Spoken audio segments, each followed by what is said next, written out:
Bismillahirrahmanirrahim. Assalamualaikum warahmatullahi wabarakatuh.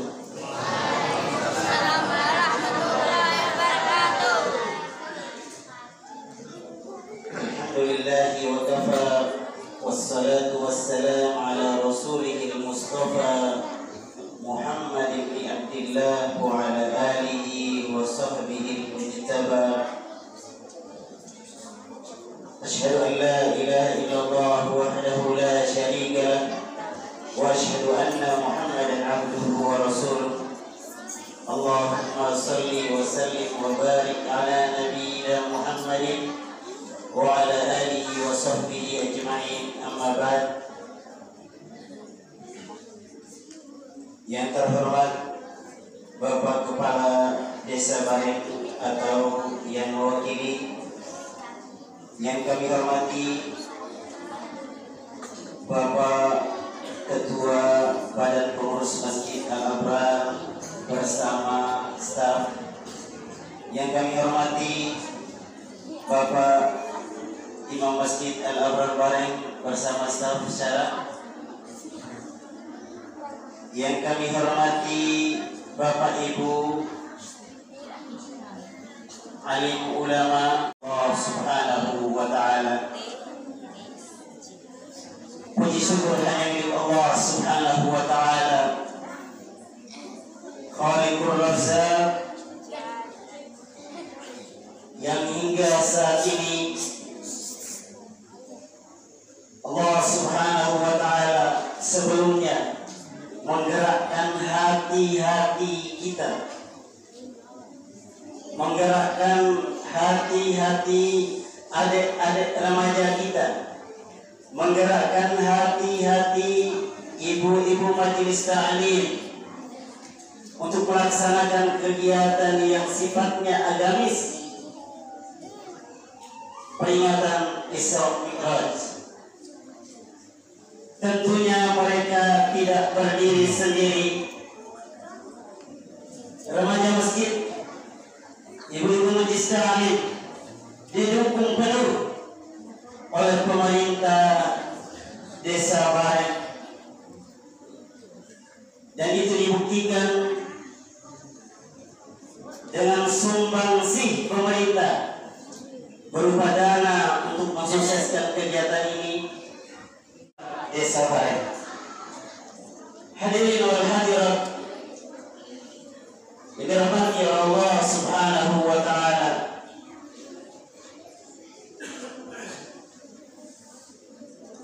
Sebuah peristiwa yang besar, sebuah peristiwa yang agung, yang tidak akan pernah terjadi lagi, yang tidak akan pernah terulang lagi. Sejarah boleh berulang, tetapi Isra dan Mi'raj tidak akan berulang sepanjang masa. Hadirin wal hadirat yang dirahmati Allah Subhanahu wa ta'ala.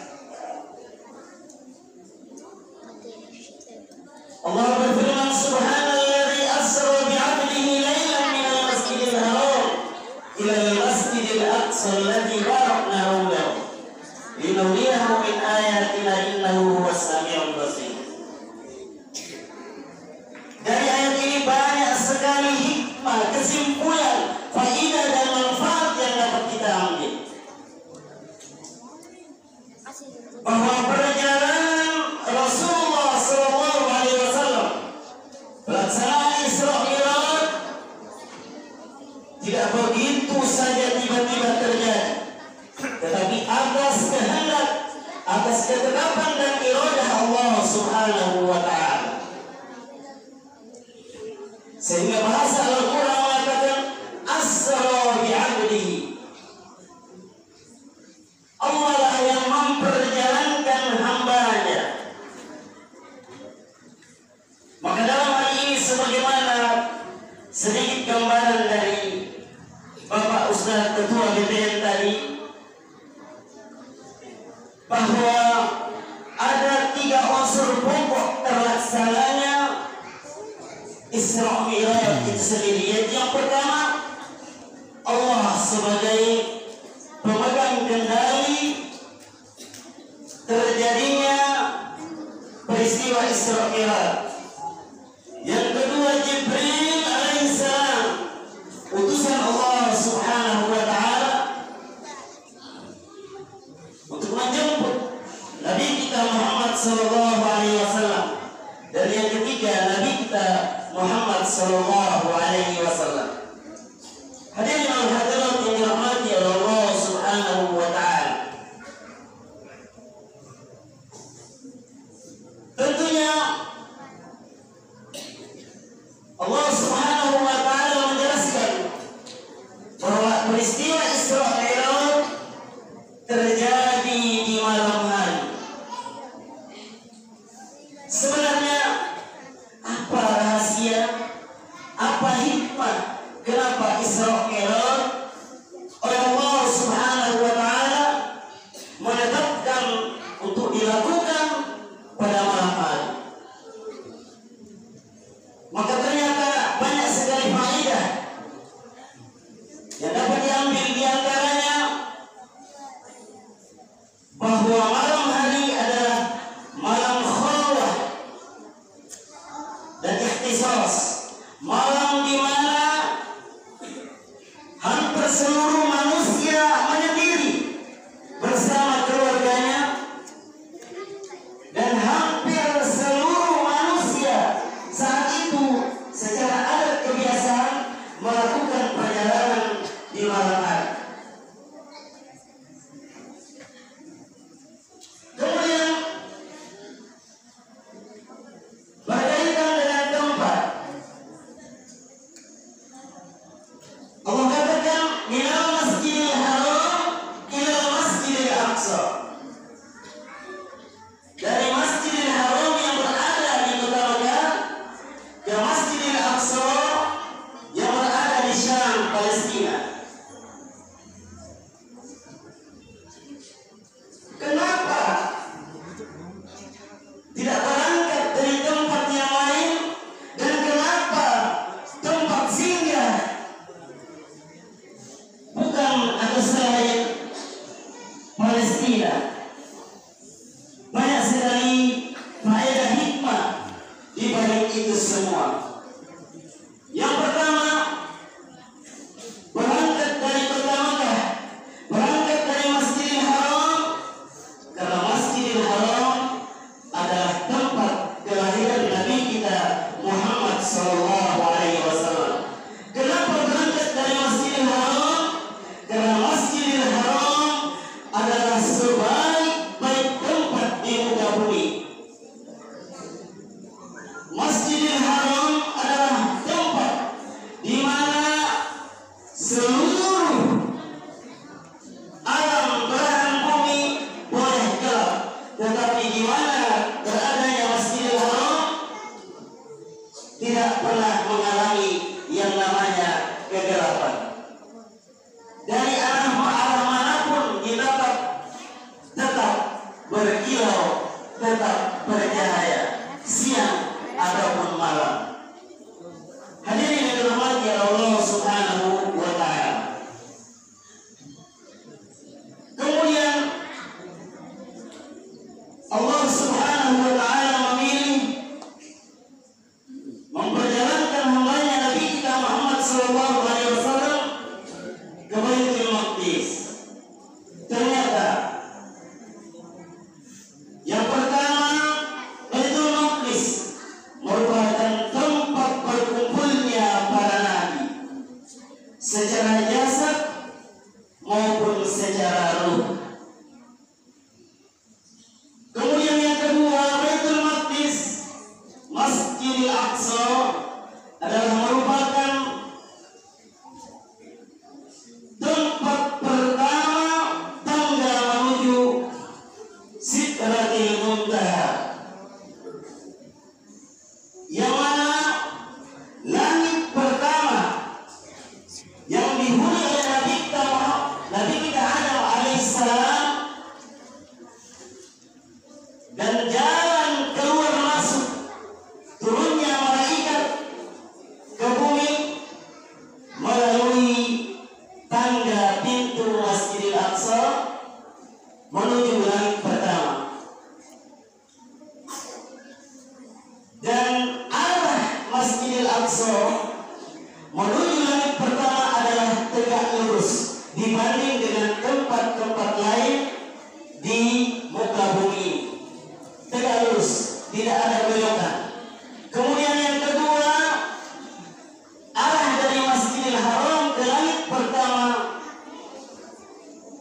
lebih dekat jaraknya dibanding dengan jarak yang lain di belahan bumi yang lain. Hadirin wal hadirat yang dirahmati oleh Allah Subhanahu wa taala. Di sana Rasulullah sallallahu alaihi wasallam memulai Mi'raj. Kalau Isra kita kenal perjalanan dari Makkah ke Palestina, maka Mi'raj adalah naiknya Nabi kita Muhammad sallallahu alaihi wasallam menghadap Allah Subhanahu wa taala. Pertanyaannya adalah, apakah Nabi kita Muhammad sallallahu alaihi wasallam naik hanya dengan ruh, melakukan perjalanan hanya dengan ruh, atau melakukan perjalanan secara ruh dan jasad? Dalam hal ini kebanyakan ulama menyatakan bahwa perjalanan Nabi merupakan perjalanan ruhiyah jasadiyah, secara ruh dan secara jasad. Kemudian menunjukkan keagungan Allah Subhanahu wa taala, menunjukkan kebesaran Allah Subhanahu wa taala, menunjukkan besar dan agungnya sebuah perjalanan Isra Mi'raj. Jibril alaihissalam ketika datang menjemput Nabi kita, biasanya sebelumnya lewat pintu, sebelumnya dan tidak pernah lewat jendela. Tetapi kali ini ketika langit terbelah, rumah Rasulullah sallallahu alaihi wasallam pun terbelah atapnya. Rasulullah sallallahu alaihi wasallam menyatakan bahwa ketika Jibril mengajak pergi berisra dan Mi'raj melalui atap rumah, terbuka langsung ke langit dunia. Ini menunjukkan bahwa perjalanan Isra Mi'raj di sisi Allah Subhanahu wa taala merupakan ketetapannya, keinginannya, tetapi di sisi Nabi kita Muhammad sallallahu alaihi wasallam adalah sebuah hal yang luar biasa tanpa terencana. Ini juga menunjukkan bahwa Allah Maha Kuasa, Maha Agung, dan Maha Kuasa atas melaksanakan sebuah kemauan dan iradahnya. Kenapa rumah Nabi kita Muhammad sallallahu alaihi wasallam terbelah atapnya? Sebagai indikasi bahwa nantinya Rasul kita Muhammad sallallahu alaihi wasallam pun akan terbelah dadanya. Sebagaimana rumah kembali utuh tanpa bekas, seakan-akan tanpa ada pembelahan, maka seperti itu pula tubuh Nabi kita Muhammad sallallahu alaihi wasallam kembali utuh tanpa bekas. Hadirin wal hadirat yang dirahmati Allah Subhanahu wa taala.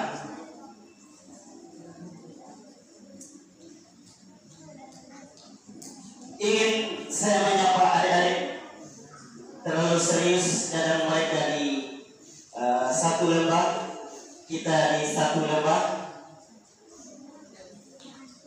sebagaimana kehadiran mereka adalah kebahagiaan bagi kita semua.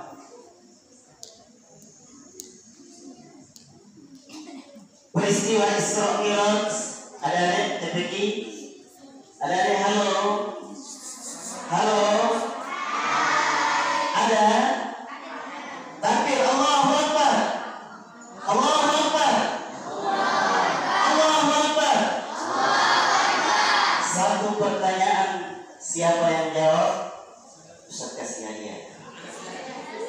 Ya, yang jawab angkat tangan saja ya, jangan saya ya.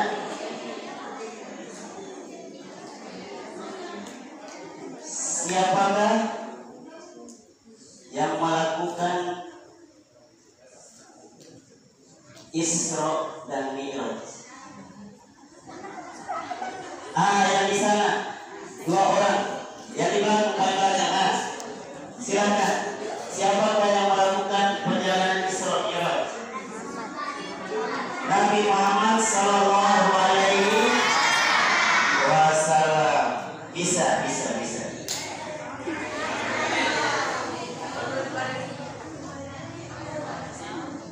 Maju.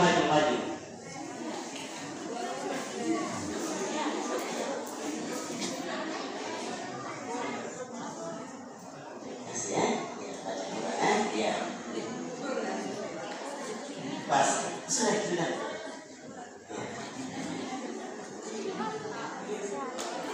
Yang kedua, Isra Mi'raj dilakukan oleh Rasulullah Muhammad sallallahu alaihi wasallam. Dari mana ke mana? Angkat tangan. Dari Makkah ke Palestina. Di Makkah ada apa?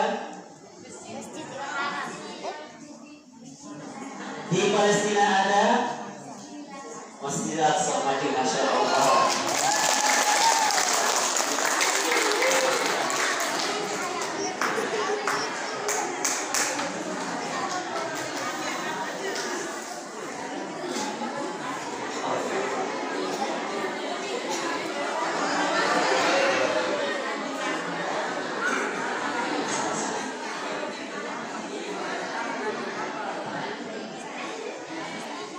Selanjutnya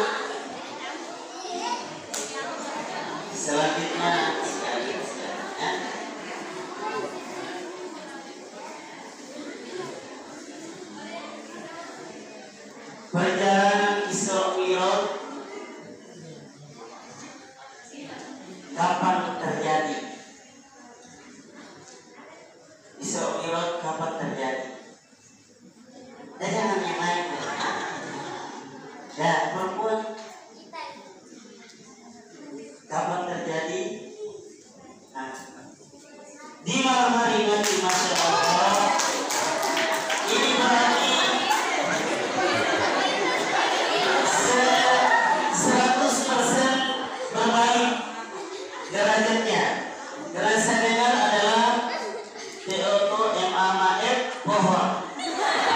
Tapi sekarang caranya dia yang sekarang, Masya Allah.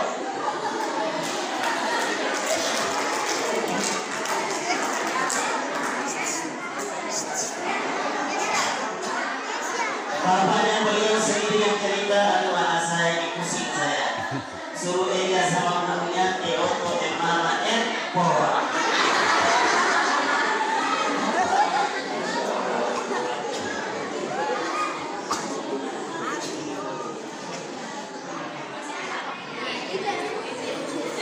Satu lagi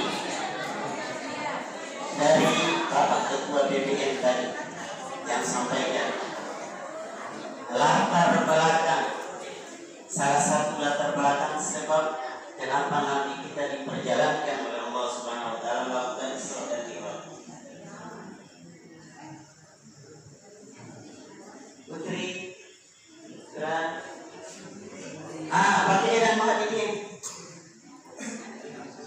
Buama sebab hari ini Nabi Muhammad ini diperjalankan melakukan Isra dan Mi'raj.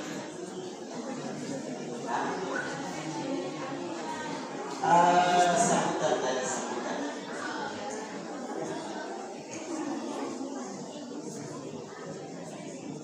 Naik ke anak remaja. Selama waktu tadi sambutan belum tapi sudah berani jawab maju.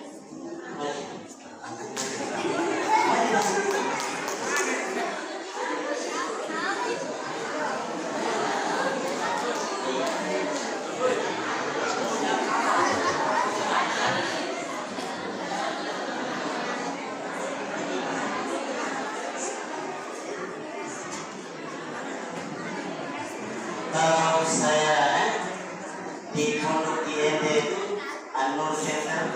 Saya biasakan santri saya itu kalau dalam hal belajar benar dan salah itu urusan kesekian 170. Yang penting kepada dia untuk menyatakan apa yang diketahui. Itu karena melatih mental untuk berkomunikasi. Jadi sebabnya adalah diantaranya istri beliau tercinta yang paling dikasihi, yang sangat mendukung dakwah beliau, meninggal dunia. Juga pamannya Abu Thalib meninggal dunia. Kalau keluarga kita meninggal dunia, sedih atau tidak? Gundah gulana gelisah atau tidak? Gelisah. Karena kegelisahannya, gundah gulananya, Allah tahu hati dan perasaan Nabi kita Muhammad SAW. Allah ingin menghiburnya. Allah ingin memperlihatkan kebesaran keagungan kerajaan Allah Subhanahu wa taala. Allah ingin memperlihatkan rahasia Allah Subhanahu wa taala. Untuk apa Allah mengundang Nabi kita Muhammad SAW ke Sidratil Muntaha, langit yang paling tinggi, tidak ada lagi langit di atasnya. Untuk apa? Untuk menghibur Nabi kita Muhammad SAW, untuk memberikan sebuah kejutan yang mana sebelumnya tidak ada seorang manusia pun, tidak ada satu ekor makhluk pun yang sampai ke sana, bahkan para malaikat tidak pernah sampai ke yang namanya Sidratul Muntaha. Di sana, di sisi Sidratul Muntaha itu kita pernah dengar Nun wal qalami wa ma yasturun. Qalam pena Allah Subhanahu wa taala yang oleh Allah Subhanahu wa taala ciptakan untuk menulis seluruh apa yang menjadi ketetapan buat kita manusia dan makhluk ciptaan Allah Subhanahu wa taala yang lainnya. Nabi Muhammad SAW saat itu mendengar suara coretan tulisan Al-Qalam yang diperintahkan oleh Allah Subhanahu wa taala. Dari kejadian ini dapat kita simpulkan bahwa ketetapan Allah Subhanahu wa taala ada yang sudah tidak bisa berubah dan ada yang masih berubah. Maka dengan kolam ini, dengan ketetapan yang sudah bisa berubah dan tidak bisa berubah ini, rahmat dan kasih sayangnya Allah Subhanahu wa taala, Allah berikan kesempatan kepada kita untuk bertaubat. Kalau saja ketetapan tidak bisa berubah, maka taubat kita tidak akan diterima di sisi Allah Subhanahu wa taala. Selanjutnya, Allah memberikan sebelumnya kejutan buat Nabi kita Muhammad SAW, menghibur Nabi kita Muhammad SAW. Ketika di Baitul Maqdis, ketika di Baitul Ma'mur, Rasulullah SAW sholat berjamaah bersama para anbiya, para nabi-nabi terdahulu, bertemu dengan Nabi Adam, Nabi Musa, Nabi Isa, Nabi Yahya, Nabi Idris. Allah ingin mengatakan, seakan-akan Allah ingin mengatakan, wahai Nabi, walaupun umatmu membangkang, tidak menerimamu, menyakitimu, mengusirmu bersama para sahabatmu, walaupun umatmu membelakangimu, tapi jangan bersedih bahwa para rasul, para anbiya berada di belakangmu. Engkau tidak sendiri wahai Muhammad,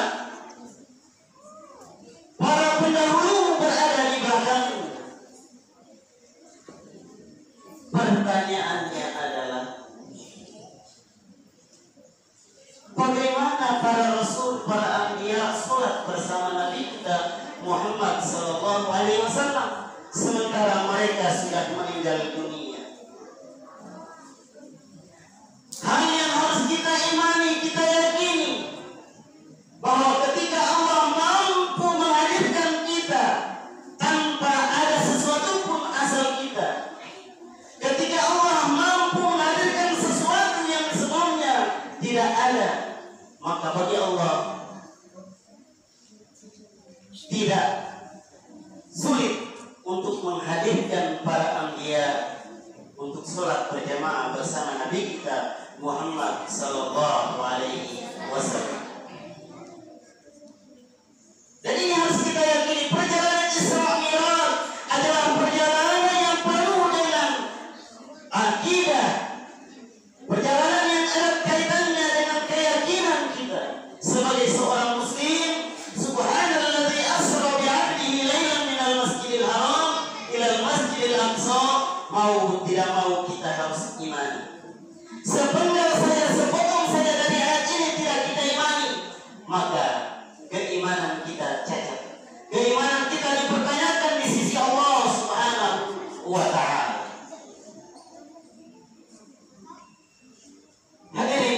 Hadirat yang dirahmati oleh Allah Subhanahu wa ta'ala. Maka alasan yang kedua kenapa Allah memperjalankan Nabi kita Muhammad sallallahu alaihi wasallam adalah agar Nabi kita dihibur. Karena kesedihan dan pembangkangan dari umat Nabi kita Muhammad sallallahu alaihi wasallam saat ini. Selanjutnya,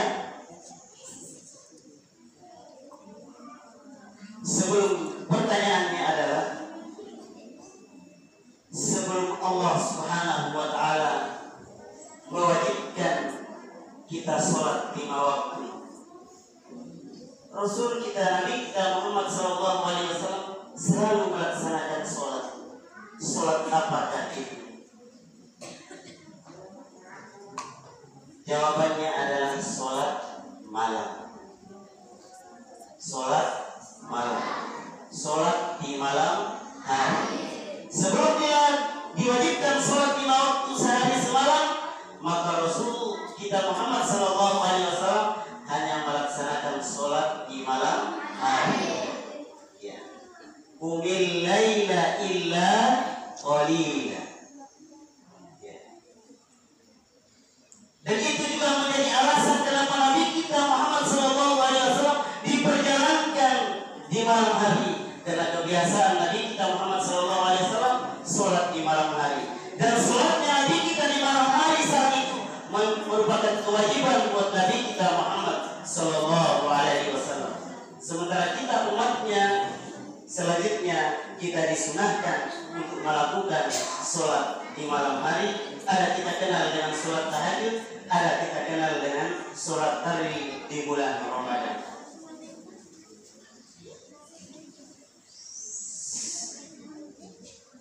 Berapa kali Nabi sholat sebelum sholat 5 waktu diwajibkan? 1 kali. Kapan? Di malam hari wajib.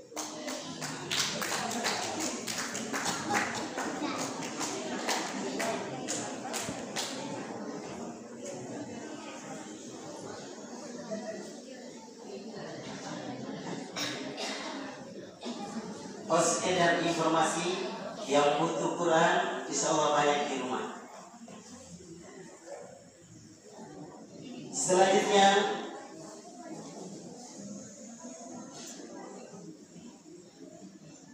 dengan siapa Nabi Muhammad SAW sholat di Baitul Maqdis?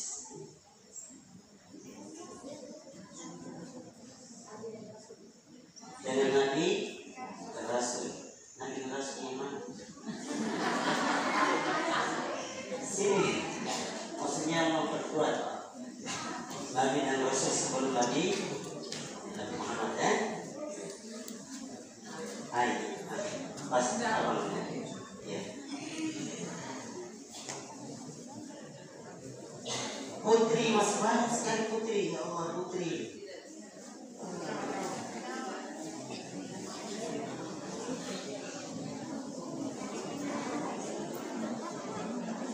Ketika di Baitul Maqdis, di Baitul Ma'mur, Nabi Sallallahu Alaihi Wasallam diberikan penghargaan dan penghormatan. Di sana ada namanya khamar. Di sana ada namanya susu. Yang Nabi kita Muhammad Sallallahu Alaihi Wasallam pilih adalah susu. Ini menunjukkan hikmah buat kita bahwa susu merupakan fitrah kita, fitrah manusia, sementara khamar bukan merupakan fitrah kita sebagai manusia. Dan itu juga merupakan informasi bahwa di dalam surga Allah Subhanahu wa taala tersedia berbagai macam minuman. Kalau di dunia khamar dilarang, di akhirat di dalam surga khamar silahkan sepuasnya.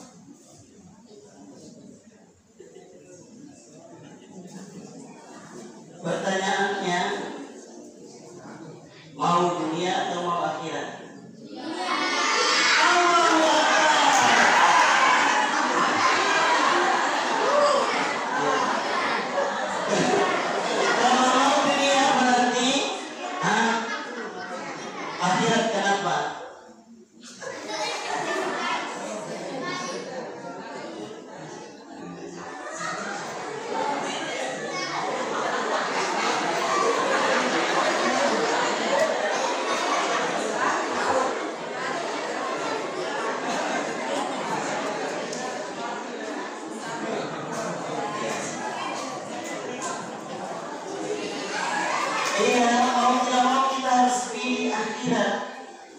Karena kenikmatan khamar di dunia sifatnya sementara dan berakibat siksa di neraka. Sementara ketika kita menghindari khamar di dunia, pilih akhirat, nanti di akhirat kalau kita minum khamar, khamar di akhirat tidak memabukkan, kemudian sepuasnya, tidak ada batasan.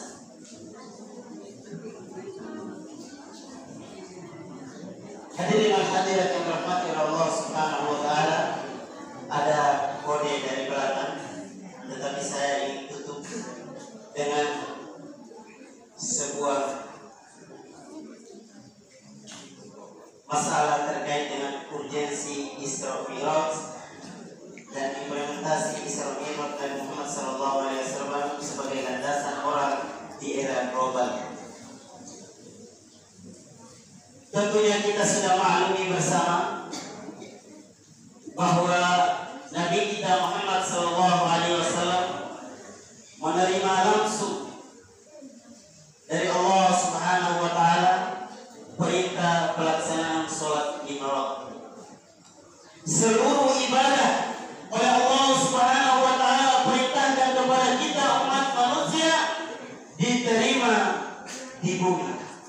Sementara perintah salat Allah Subhanahu wa taala memperjalankan hambanya sampai ke Sidratul Muntaha. Nabi kita Muhammad bertetapan langsung dengan Allah Subhanahu wa taala, menerima perintah langsung dari Allah Subhanahu wa taala, perintah melaksanakan salat 5 waktu. Apakah tiba-tiba mendapatkan perintah salat 5 waktu? Tidak.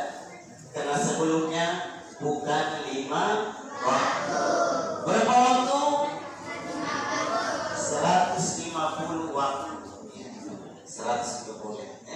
50 ya. Tapi angka itu bisa dilakukan ya. Seperti itu ya. Itu saja jangan sampai. Turun kepada Nabi kita Musa alaihissalam. Bolak-balik hampir 3 kali. Akhirnya Musa kasihan. Musa mengatakan bahwa umatku yang besar-besar saja tidak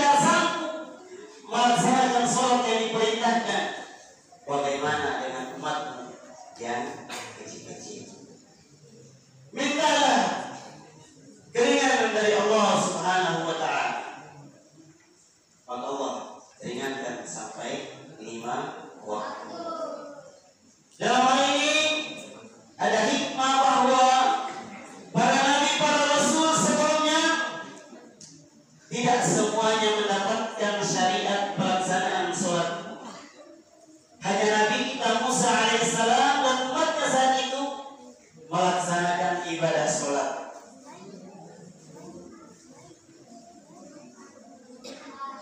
Ya, ya sholat Jumat juga ada kita ya.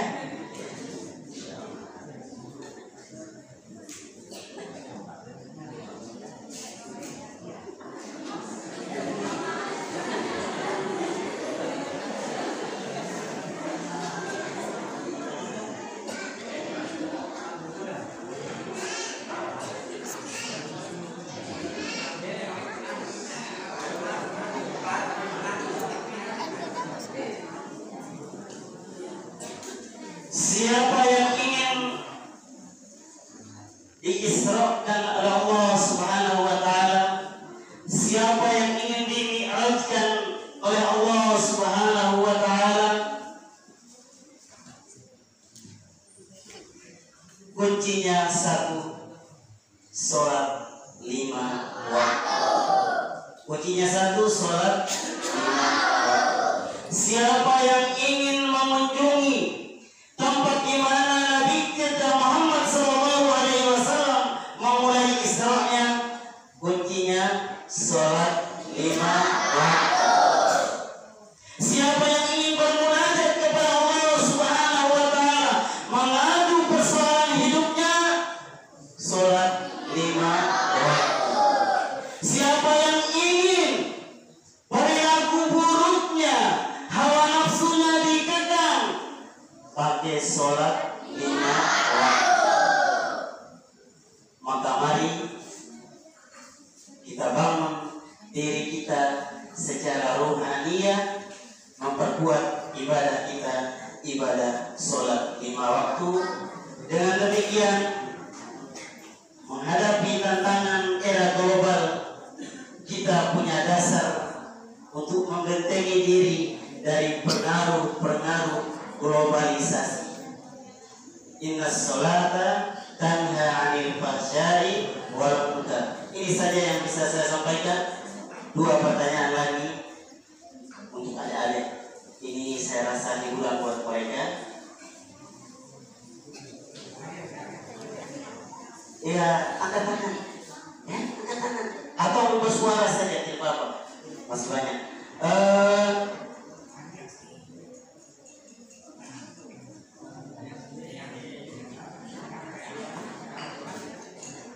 Umat Nabi siapakah yang diperintahkan sholat sebelum umat Nabi Muhammad? Nabi Musa. Nabi Musa.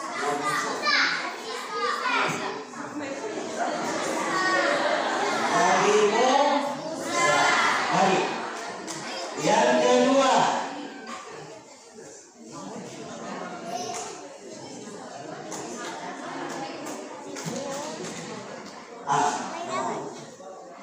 buat adik ya.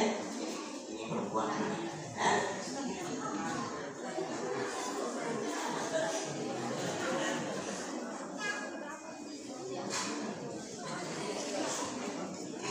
Kalau ingin kesulitannya dihilangkan oleh Allah, diangkat oleh Allah, nafsu, hawa nafsunya untuk melakukan keburukan diangkat oleh Allah, harus pakai apa? Sholat 5 waktu. Satu-satu katakan. Nah, pakai sholat.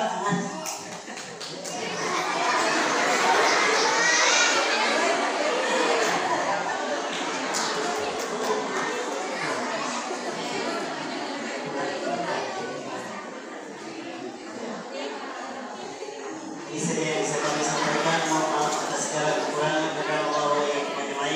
Assalamualaikum warahmatullahi wabarakatuh.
Iya,